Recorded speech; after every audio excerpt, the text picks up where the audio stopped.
Саламатсыздар ма достар? Бүгін бізде пәтер нан деп аталатын ас. Оған мақытты майлы ет, азырақ.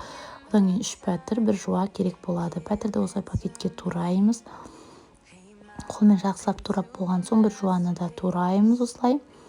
Одан кейін пакетке салып, араластырып, пакетпен бірге аузын жауып қоямыз. Аузын жауып осылай бүктеп араластырғаннан кейін бір 20 минутке қоямыз, етіміз дайын болғанша.